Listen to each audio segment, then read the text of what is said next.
I really like the next question. I really do like it. Okay. Géraldine Sautelet. Oh, actually, I'm going to say that in the Frenchest way possible. Géraldine Sautelet. She says, "Hello, guys. Thank you for this chat.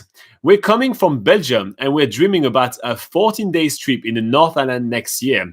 Do you think that traveling in the East Cape is worth it?" So I'm guessing Géraldine and her friend is currently drawing on the map and trying to figure out where to go. And is the East Cape worth doing when you only have 14 days in New Zealand?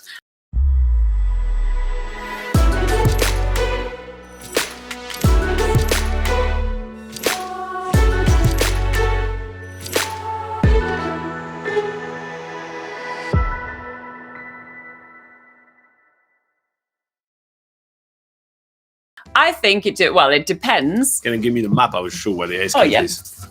So I think it depends where else you're traveling.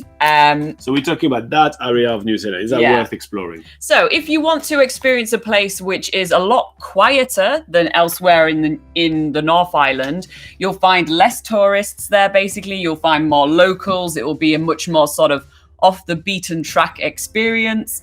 Then the East Cape is definitely worth it. You have beautiful beaches to see along the way, and some really cool activities. For instance, Dive Tatapori is a place where you can go and feed stingrays. I don't know of any other places on the North Island or even on the entirety of New Zealand where you get to do that.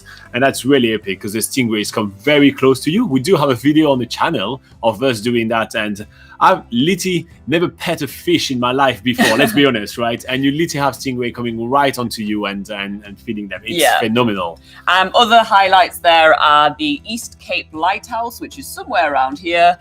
That's one of the first places in New Zealand that sees the sunrise.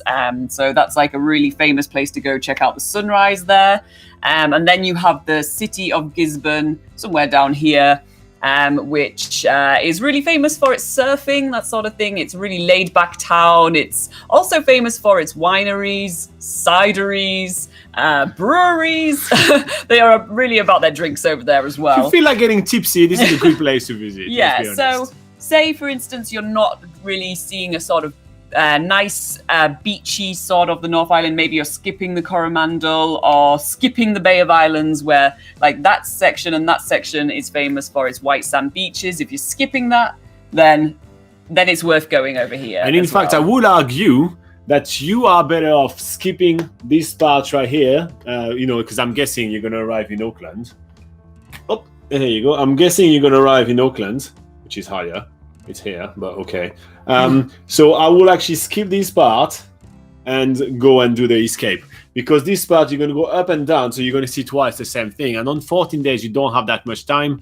Yeah. And in Pahia, yes, you get plenty of beautiful beach and everything like that. And you get the Cape Ringa here, which is quite nice and everything. But I will argue that the lighthouse here, the East Cape Lighthouse, is as beautiful as the Cape Ringa Lighthouse, and it's more accessible. So I think you'll be able to do more basically with your limited time, because 14 days is quite a small amount of time, and you're very right to only do one of the both islands. That is already a very smart kind of approach. But I would argue to do a trip which will do something like that.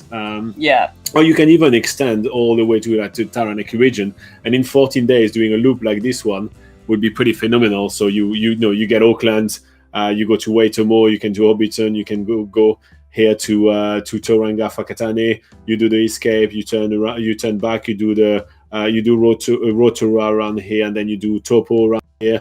You may want to do the crossing, then you can explore Taranaki, beautiful Mount Egmont National Park, so phenomenal stuff to do. Even just the road trip right here is phenomenal. And then you make your way down to Wellington, and then you can take one of those $49 flights to be back to Auckland, and then fly out if that's the plan you want to do.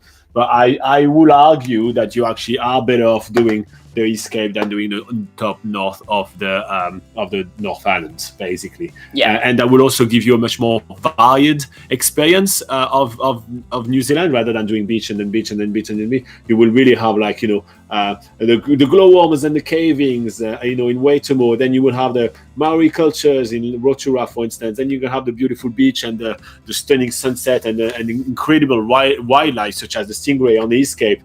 then driving back to Taupo or the Turangi area and everything, where you can have New Zealand's largest lake. You can have Mordor from Mondum. You can climb the Tongariro crossing. We have a complete guide that just came out on the channel to check out the Tongariro crossing if you want. Then you can stray off to Taranaki, where you're going to have like a bit more wild. You have like another big volcano, which is, you can have those green goblin style forests, with moss on every single trees and everything like that, which is really epic.